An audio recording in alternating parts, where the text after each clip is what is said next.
Yeah, if you live in a forest, what animal would you want to be? A monkey. I was literally going to say that. Yeah, I don't want to. I don't know why. I've been obsessed with monkeys since I was a kid. So Yeah, Oh, have you a seen monkey. Punch? The cutest monkey on the Yeah, internet. no. Oh, What? is that the one with the little stuffed animal that keeps getting beat yeah, up by the older monkeys? They yeah. finally Well, now he's adopted. accepted. Yeah, Yeah, now Oh, they've okay. yeah. accepted him finally, but for a while there, it was I was ready to go beat up some monkeys for Punch. Right. Yeah, My just the wife, idea of like swinging on vines sounds so fun to me, is like free. Tarzan. Yeah. I don't want to be a My wolf. Hunting in the river ooh, sounds Uh, fun. that's a good one. yeah. My wife cried while watching the video of Punch, and I was like, "What do you like? What's wrong? Oh. What are you crying about?" And she's all, "This poor monkey," and she just started explaining it to me, and I was like, "Oh my god!" So then I found an updated video, and I sent it to her, and I was like, "Look, they love him now." And she's like, "But still," and I was like, "Well, they love him. They accepted him. He's fine." But he shouldn't have had to go through that to be accepted, Juju. You're right, but they just threw him in there. So like, what do they? What do they expect? Fair. Yeah.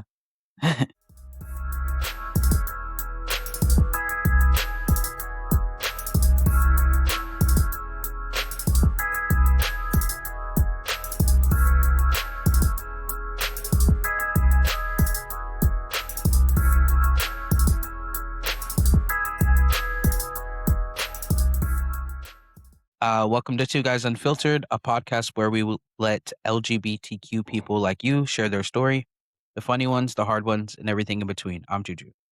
And I'm August. So whether you're part of the community or just here to listen, we're glad you're here.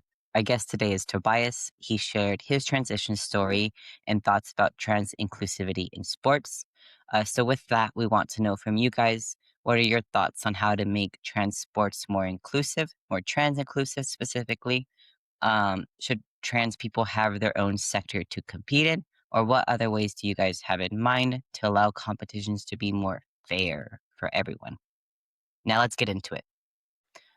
All right, Tobias, if you can you give us a little introduction of who you are?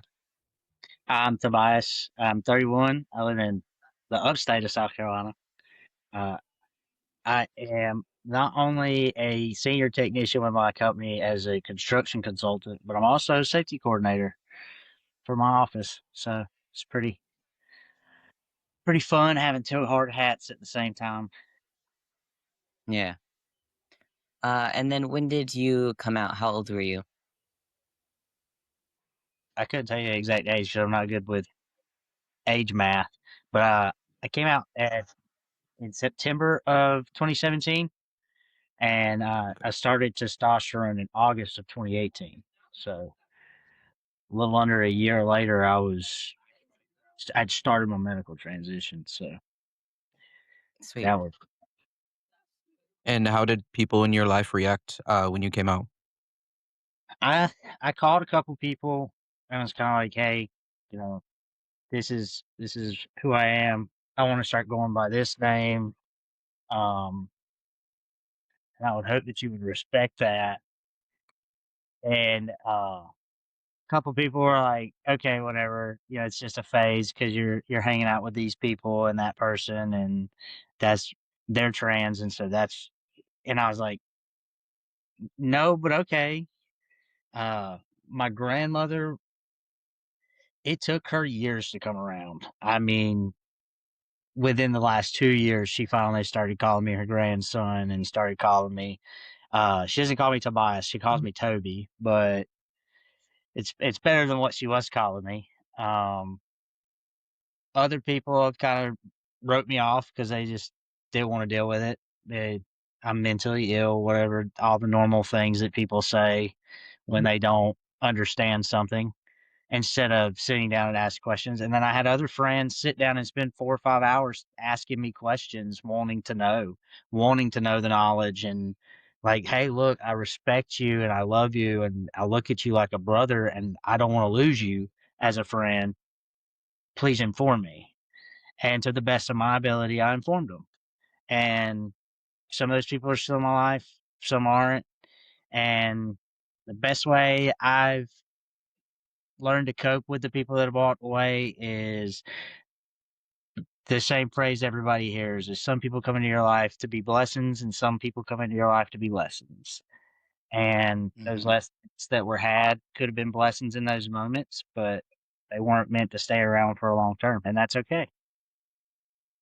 It's fair. Yeah, I feel like that unfortunately, we do have to lose some people in our lives to become better versions of ourselves, which I guess Right. is kind of like the limelight, light at the end of the tunnel.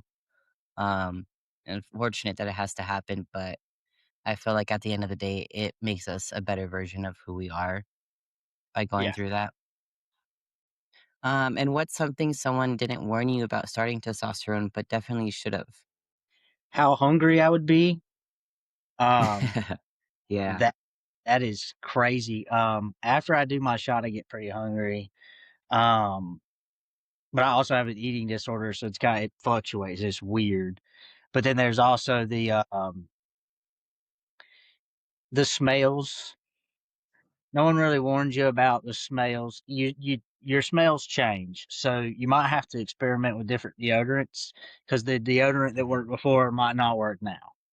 And I had to learn that the hard way. So I wish somebody would have warned me about those two things. Hey, you're going to be hungry and your odors are going to change dramatically. Mhm. So be prepared.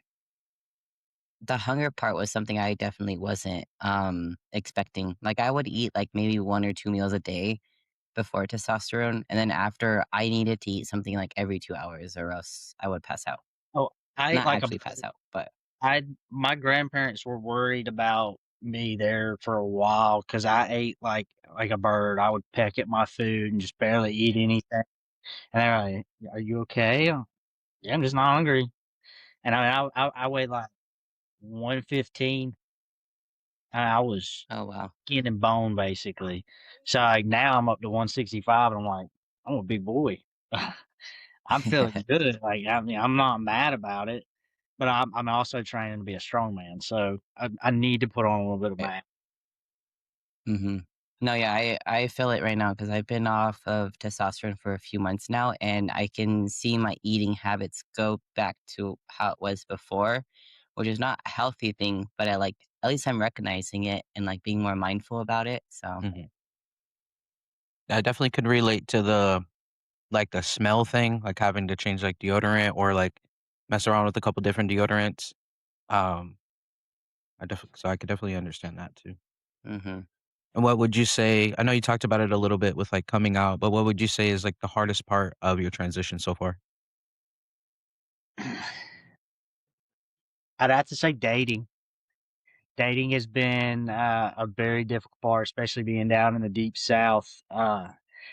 If I see, which I'm bisexual, so it's like cool because I can date man or woman, but when I prefer to be with one gender, they seem to not want nothing to do with me, and the other gender just wants sex from me. So it's like, okay, I can either be sexualized or I can be rejected constantly. What do I do? So I just kind of put myself in limbo. I've been focused on myself, my training, work. Um, I figure the right person will come along when they come along. But I've been rejected a lot, and it's like, especially by women. And it's mostly women. It's not really men. We'll be talking. Everything seems fine. Everything seems good. They're smiling. I'm smiling. Everybody's getting along. And then I drop the T bomb, and then they're like, "What?" And their face changes, their mood changes, their body posture changes, and it's like I become this disgusting thing, as one woman said. Uh, and it's just like, okay, I'm done. I'm done. I walk away, and it leaves me feeling just weird because it's like my buddies don't have to deal with this, and I don't really know how to talk to them about it because they're all cisgender. So it's like they don't get it. They've been rejected by women, but not for the reason that I'm being For rejected. that reason. Right. So Yeah.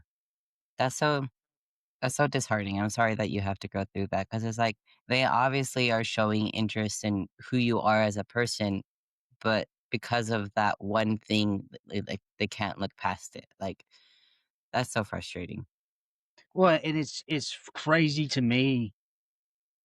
If I was anywhere else in the country, in a blue state, say when I was in New Right. York, uh, I would have had no issues.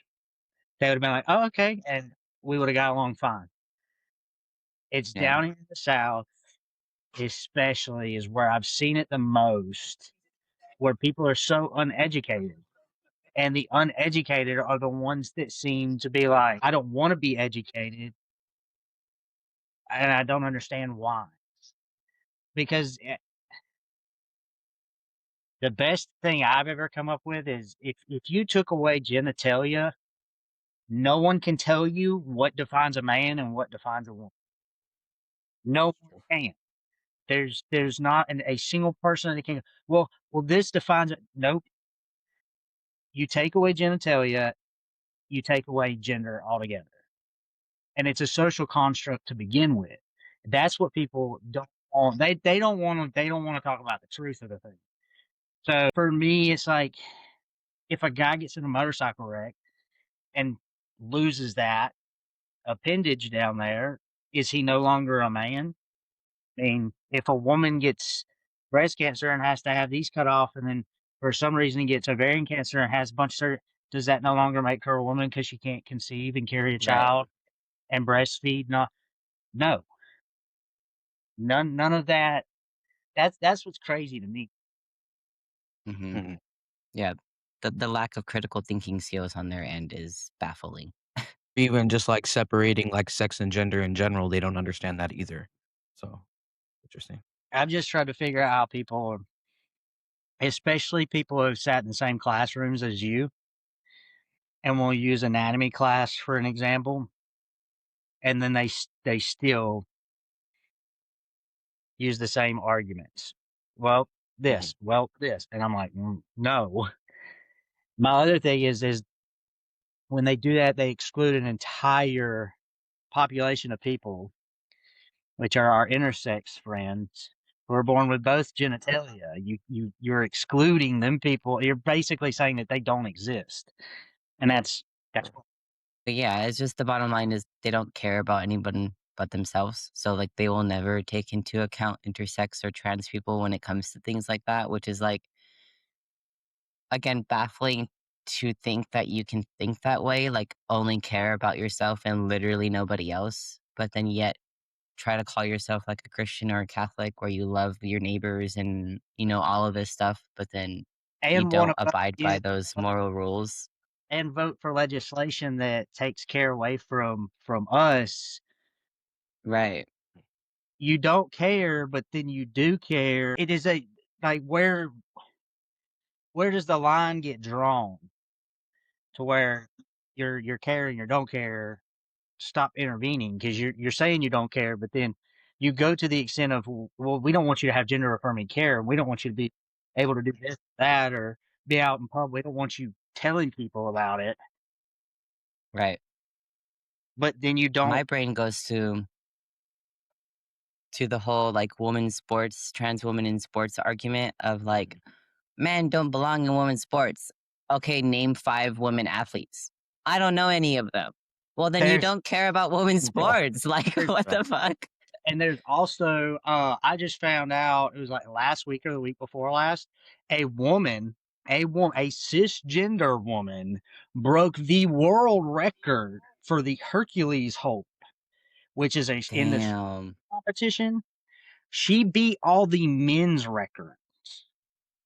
So I don't want to hear nothing about women and trans women in sports or nothing like that ever again. Mhm, When a cis woman Uh just huh. went and broke cis men's records on a Hercules hold.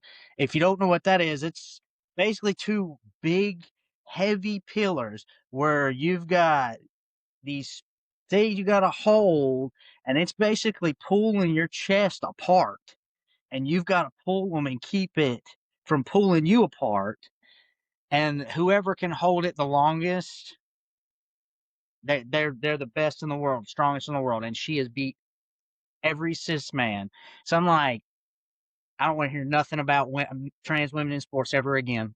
A cis woman just proved everyone wrong. Also, And it's like, isn't sports the whole point of having physical advantages over another person? Like, a 5'3" basketball player obviously has a major disadvantage to someone who's 6'5". Like, Right.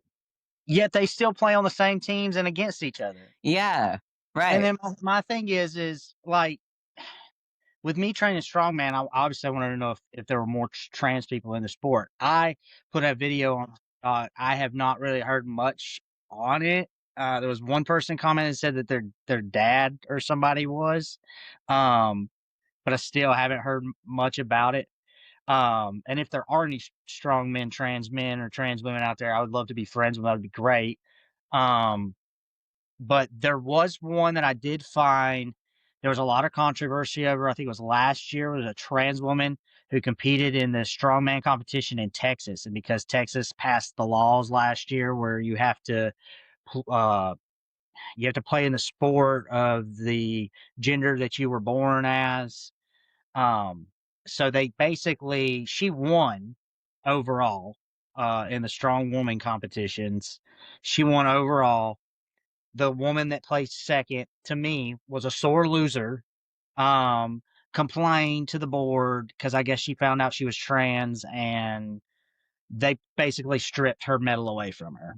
And I thought that was wrong because I'm like, you're a sore loser. That's all that tells me is you're a sore Mhm. loser because this woman and plenty of people have already done videos. I quit following one strong man because he made a video on it and basically said that trans people didn't need to compete. And I was like, basically, F you, dude. I'm going to prove you wrong. And uh, the thing about her is she can't lift with the strong men because the strong men, their baseline for a deadlift is like 700 pounds or something.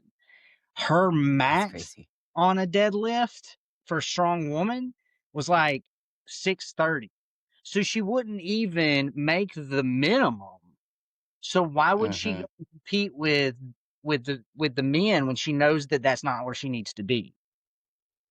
Right. Whereas like me, I know I'm tiny. I'm 5'6", 165 pounds. I'll be competing in May in my first competition, and I'm I'm walking in there and I'm like, nobody's going to say anything to me. And I know they're not. And that's what pisses me off at this time because it's like trans women, trans women, trans women, they shouldn't be allowed to do this. And I'm like, well, what about trans men? You forget about us all the time. And then you sit here and say that they're at an advantage, but are we at an advantage? No, we're not because cis men can outlift me all day long. I watch it happen in the gym every day. There's guys smaller than me lifting way heavier than I can lift. But you don't see me sitting here complaining about it. No, I just work harder. I don't the whole trans debate in sports to me it just sounds like sore losers. Somebody who didn't train hard enough, who didn't work hard enough, and they couldn't take the loss. They had to be a sore loser. That's all I'm seeing. That's all I'm hearing. Yeah, I couldn't agree more. Breaking news! So in Idaho state, lawmakers have introduced House Bill 557, which is a proposal that would stop cities and counties from maintaining or creating local anti-discrimination protections for LGBTQ plus residents. This includes protections based on sexual orientation and gender identity. Currently, about a dozen communities in the state, like Boise, Moscow, and Coeur d'Alene, have passed local ordinances that protect LGBTQ people in housing, employment, and public spaces. If this becomes law, these local protections could be removed and future protections could be blocked. In more positive news, if you've been listening to us for a while now, back in episode 18, we covered the story of Rob Jetten possibly becoming the Netherlands' first openly LGBTQ plus prime minister. Well, now we can celebrate his victory as of February 23rd. Jetten is part of the Democrats' 66 Party, campaigning on climate policy, affordable housing, and restoring trust in the government. A positive story coming out of Chicago, a trans man, Leo Kniff, jumped into a frigid lake, Michigan, to save an 8-month-old baby whose stroller had blown into the water. Despite not being a strong swimmer, he acted without hesitation, stating, "I wasn't going to let the baby die." With help from bystanders, both he and the baby were safely pulled from the lake and are doing well. Leo's bravery has been celebrated widely, and he hopes this story highlights our shared humanity and strength of the trans community. If you want to read more into these stories, the links to the articles will be in the description below.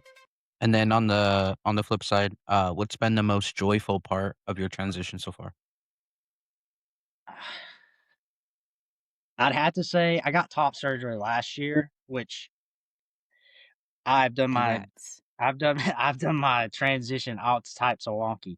Uh, I had a hysterectomy in 23 in September of 23, and then I had top surgery March of last year. So I'm fixing to hit a year post-op.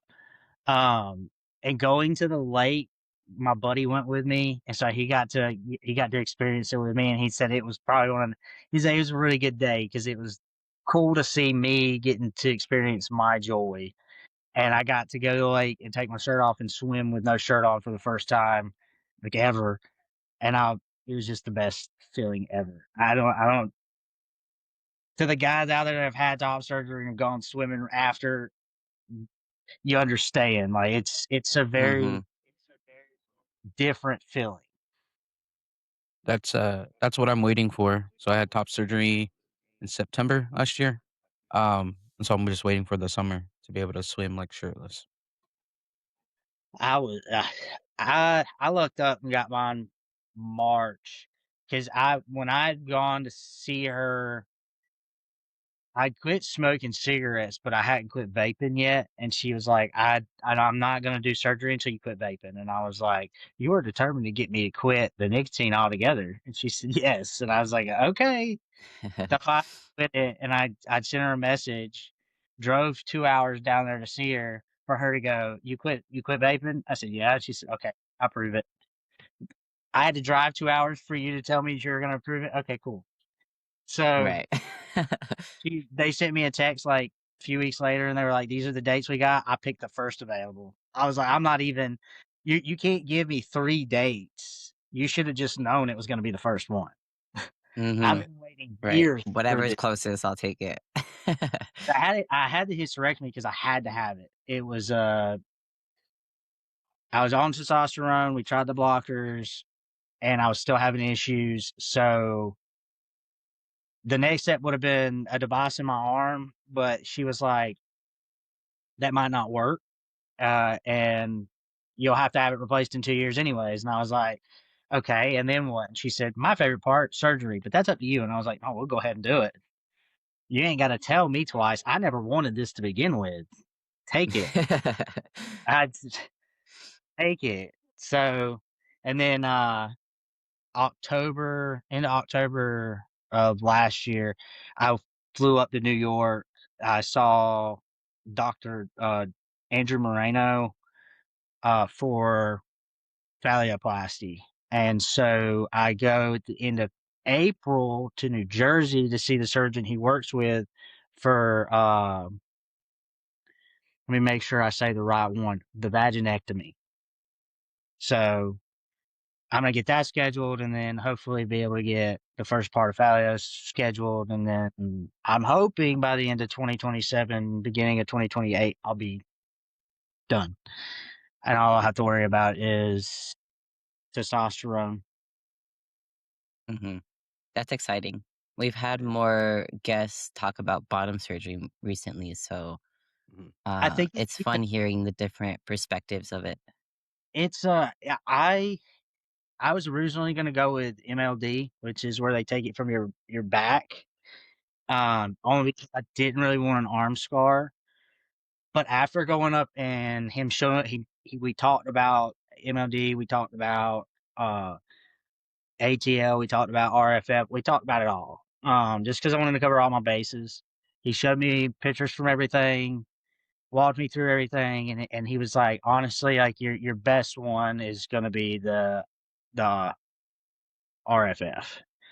And Mhm. so that's the one we're gonna go with. So I don't really want my left arm messed with because I got all my tattoos on it. And, I was just about to ask, are you gonna have a tattooed dick or are you just gonna go with the empty well, arm? I'll have this, a little bit of this one will be in it, but Okay. the he's gonna do it is basically a tube inside of a tube. So it'll more than likely be on the inside, so I won't ever see it again. Okay. That's So interesting. That's so fascinating to me. I he need to do showed more me research. showed me his post-op of a couple of his patients, 2 years post-op, and he does phenomenal work. I will say I was a little nervous about it, but after seeing a few of his results 2 years post-op, I was like, that looks like those men were born with it. And he was like, well, thank you. Mm, A true artiste when it comes to constructing what needs to be constructed down there and making it look legit. I mean, that to me made me feel a lot more comfortable about it because I've seen a few over the years that I was like, I would be very depressed if I had that. And I get that there's correction surgeries and all, but I wouldn't have been happy with that from the get go. Like the surgeon would have been having to fix it because that wouldn't have been. yeah, like the mental anguish you would have to go through of like already having dysphoria, bottom dysphoria of like wanting to go through that surgery and then receiving that surgery and then it not coming out the way you want it. Like I can imagine how diminishing that could be for your mental health. Yeah, yeah, most definitely. Because there's one trans guy that I've followed for a few years, and he had phallio years ago because a girl he was dating really wanted him to get it, and he kind of rushed to get it, and so he didn't do the glandsplasty, and so for years he had that, and it bothered him, and so he finally last year he had glandsplasty, and he feels so much better, and I'm like, I know it's just small little tweaks and all, but before you get those small tweaks, that could be very detrimental to your mental health, and that's what you've got to be aware of and conscious of and keep check of. Make sure that you're checking on yourself and making sure you're good because it can weigh a lot on you dealing with stuff that you shouldn't have to deal with. hmm Yeah, like our past guest said, like he can't stress enough about the idea of waiting and being patient when it comes to surgery. And I think we don't really talk a lot about that. And I think it is important to emphasize like not to rush surgery because impulse decisions can be made, which can have like detrimental effects on your mental health later. You may not feel it like instantly, but as the months go by, the years go by, then you start to really feel it. So, If I would have went with top surgery years ago, like I had planned on doing, um, I wouldn't have been happy with my results with the doctor that I was going to go with. Um, and when I'd started looking for surgeons for Valio, the first doctor that I thought I'd settled on was making arrangements to go up and see her and all. Found out that she basically uses other doctors' pictures as her results, which is a big medical no-no. And I was like, not going to her, and then a bunch of people were commenting on my TikTok saying, "If it's this person, please don't go to her. Please don't go to her." And I was just like, "Well, all right. Well, if thousands of people on TikTok that I don't know are telling me to stay away from this woman, then probably stay away from this woman." right. For sure. How is that even allowed to happen? Like, I don't how is know, and she I don't know allowed how he hasn't been shut down yet. yeah. How is she even allowed to have access to the photos? Like, I would feel like that's HIPAA in itself. Right. Well, I don't there's know. that. I mean, you gotta look also, I mean, there was Dr. Gallagher down in Florida who had issues. She had I've heard several about lawsuits that one, on yeah. her too. So doctors get lawsuits, stuff happens, and they get to move forward. Uh, w- know in America that our justice system is broken and it needs to be majorly rehabilitated and fixed. That part, yeah, For for sure. sure. Going back a little bit, to like your transition process or just coming of age story, what would you say has been um what am I trying to say? What am I trying to ask? Yeah. How has your confidence changed over time throughout your transition and as you just grew older? I'd say as I'm getting older, I'm definitely getting more confident. I don't know if it's because I'm working out and I'm just getting bigger, and that's making me feel more confident. Um, but I've definitely grown confidence over the years. It's not so I was not confident before I transitioned at all. I was a shy little guy. I tried not to mess with people. I just kept to myself for the most part, and that was that. And then even after I transitioned, I mean, I'd go out, I'd have fun with my friends and stuff, but I'd still just kind of kept to myself. Didn't really bother nobody, and even now, I don't really bother anybody. But I'm definitely more confident. I'm like, I pass by the mirror, and I'm like, that's one good looking fella right there. Bro, I mean, you need to be. Everybody should be confident in themselves and feel that way about themselves. And the last, I'd say probably last year, I've really fallen in love with myself, and that's something I can't stress enough. People should do. Even if you're in a relationship, take the time to spend some time with yourself and fall in love with yourself. Like that's the important thing here is once you love yourself, you'll realize that maybe you were accepting some things that you shouldn't have been accepting. And then you could change some stuff around and life will start to get a little bit better. And For sure, we'll yeah. tell you how it goes. And, have you experienced shifts in, like, how the world, treats you, like, versus, like, pre-transition and then after? I don't get harassed when I go to the bathroom anymore. That's the biggest thing.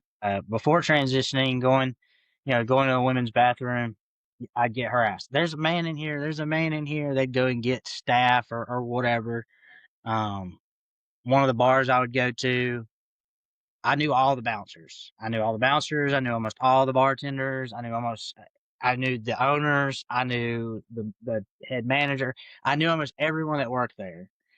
And so I'd go in, I'd have to go to the bathroom. Obviously, after you have, 5 or 6 drinks, you're gonna need to go to the bathroom.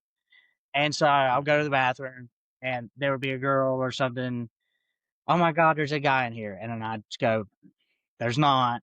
And then you give them the whole spiel. And then they're, "Oh, I'm sorry," whatever. And then you'd have the occasional girl would run and go, or her boyfriend would see you go in the bathroom, run and go get a bouncer. "There's a guy in the women's restroom." Oh, then they'd come to the door and they'd stand, and there was a little crack about yay big, and I'd see them kind of peeking through, and I'd stop and I'd peek my head out and I go, "Guy in the girls' bathroom?" And they go, "Yeah." I go, "It's me. There's no guy in here." And they go, "Okay," and they turn around and walk away because they knew they're like, I'm not gonna rip you out of here for using the bathroom. And so Right. the guys and they get all bent out of shape about it. We'd go out somewhere. Like, we went to Frankie's Fun Park one night, and I went to go to the bathroom, and I was out with my dad and my sister, and woman freaked out, got one of the employees, and when I come out, started pointing and screaming, and so my dad made a big scene in the middle of this arcade place, and I'm like, "This is embarrassing. This because any other time, if we'd go walking into a convenience store or whatever, somebody open the door for you, or you hold the door open, "Thank you, young man." I wouldn't correct them. No, just that felt right. It felt normal. So Mhm. that's kinda nice to not get harassed going to the bathroom. I can just go in the bathroom and just go to the bathroom. I don't worry about somebody screaming, uh, or anything like that. Uh, that's the other I never understand why people are bothering people who are just trying to if I have to go to the bathroom, that's all I'm trying to do, then I don't get why you're trying to harass me. The fact that they're looking through the crack to check who like, what gender you are is Crazy. disgusting in itself too. Like, regardless if you were transitioning at that point or not, like, You're actively violating someone's privacy just to see if they should be in there or not. Oh, I had a wait when I was in high school, it wasn't long after my grandparents got custody of me and my sister. We were shopping for clothes and stuff because we didn't really come with much. Um, and that we were in the changing rooms. And in high school, I was still identifying as a female. So we were in the women's changing room, and this woman comes up and grabs my butt like a store employee. My grandmother could have sued the store and probably gotten bukus of money, but Right, and it pissed my grandma off. Yeah, and that's the last person you wanna do that to. right. She was not happy.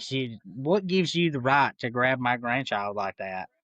Well, I didn't believe, Mhm. it was a girl. What am I gonna do? Lie It's a to you? child. I'm a teenager. I'm here with my, Right. my grandmother and my little sister. But I don't understand what the issue is. But okay, people are crazy. Let's see. Have there been any misconceptions about trans people that you kind of had before transitioning, and before realizing you were trans that now after your transition you're realizing, there's actually like a beautiful side of being trans, of the trans community? Uh, I only thought and growing up in the South and being ignorant for the most part, growing up because you're not taught a lot, especially when it comes to the LGBT community in general. You don't get taught about that at all, except for it's a sin, and if you do it, you'll burn in hell. That's all that's taught about it. So for me, growing up, I thought that transgender was just trans women, and that's ignorance on my part. That was being uneducated on my part, and learning that trans men were also a part of that, and then now being a part of the community and see it's a beautiful thing. We are a part of a community that is living our most authentic life. We are the truest form of oneself that one can be, and that is beautiful. And the second that everyone wakes up and just starts being their true self and stops trying to fit in this box or that box, they'll realize that their life can be beautiful too. I mean, yeah, everybody has their ups and downs, and we have our days where the world feels like it's crashing down around us and stuff. And that may be because you might be waiting for a surgery, or you might be waiting to start hormones, or you might be, not able to come out just quite yet. Those moments don't last forever. The time comes when you get to fully experience sunlight. And when you do, it's like trying to think. It would be like the sun coming up over the mountains and it just opening up into the most beautiful valley you've ever seen. That's what I feel like being transgender is. And then you kind of talked about it earlier, but what would you say being a man means to you? I don't know, just to be honest with oneself. I mean, I think if Yeah. you're honest with yourself and you're loyal to those around you, that just makes you the person you need to be. I think, for me personally, like it's coming to mind because of this whole like men's hockey team and the whole Trump thing versus like the women's hockey team. It's like I think for me, my fear of becoming a man was like I didn't want to be associated with that idea of what a man is. So really defining for myself what a man meant to me was like the hardest thing for my transition. So for that, my thing is what I like to tell other trans guys is we are not supposed to adopt the toxic masculinity. We are not Mhm. supposed to adopt how they treat women, how they talk about women, because we were once women. We understand what the misogyny is. We get that. That's Mhm. why we have that knowledge, and that's what makes us a little bit more powerful than cis men, because we have that knowledge. We have that, hey, okay, well, it's that time of month for her. Well, she might need a heating pad, or she might need chocolates. She might just need just to be held. She wants a hot bubble bath. We understand those things, whereas they're not going to get, and that's why they got cold I McDonald's. love that they got fucking McDonald's from him. Like, what were Oh, you expecting? cold A McDonald's steak attack. dinner? No.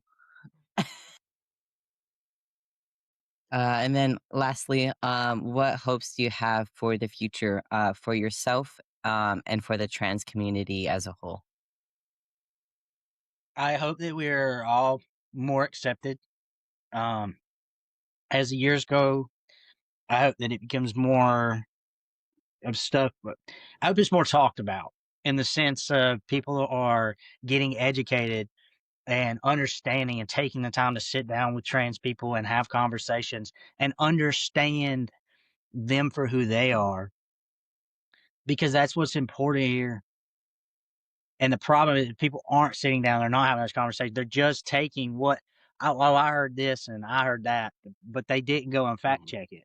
They didn't go and actually talk to a trans person and go, hey, when did you feel like you weren't this gender and you were this gender? Those conversations are not easy to have, but they're important to have. And it took me sitting down with several family members and finally kind of drilling it into them a little bit, but being like, I'm not that person anymore. I need you to understand that. And I'm coming up on this many years into my transition. I've already had this, I've already had this. I'm fixing to have this. And soon enough, that person that you remember from 10, 12, 15 years ago is no longer going to even, you're not even going to notice. Right. So I hope that over the years, our community becomes more accepted. It becomes more talked about in a positive light. I hope that sports become more welcoming to our trans sisters. Um, and I hope that more trans men and non-binary folk get out there and compete as well, because representation is super, super important. For me, I hope that I can have a strong career in strongman, and if the strongman organization itself does not want to accept me, that is fine. I will start my own, and I will welcome any trans woman, trans man, or non-binary person who wants to come and compete, because sports should be all inclusive, not this person or that person. And that's just how I feel about it. But I love it. Like, if you're not going to accept me in this space, I'll just create my own space. Like, Right. we need to be doing more of that. Well, I say that because we do have the international. It's, let me see if I remember this correctly. The International Association of Transgender Bodybuilders and Powerlifters, and they do a competition, I think, once a year in Atlanta, Georgia, for transgender and non-binary bodybuilders and powerlifters. But they don't have a strongman section though. So either I'll start something, or I'll reach out to them and see if we can make a strongman section and get something going on that end. Because they've been doing it for the last couple of years. I've watched a couple of their YouTube.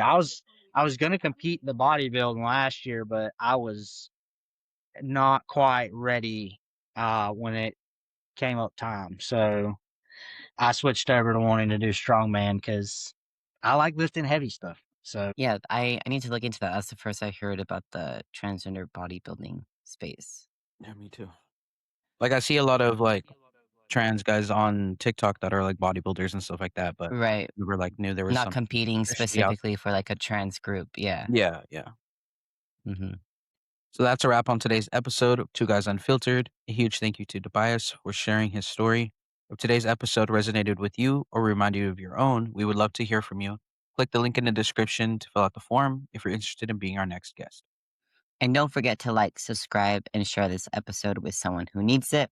And if you're listening to us on Spotify, don't forget to check out our YouTube channel as you have missed out on several bonus content that we've been releasing, such as trans history and Reddit reactions. Until next time, take care of yourself and each other. Bye.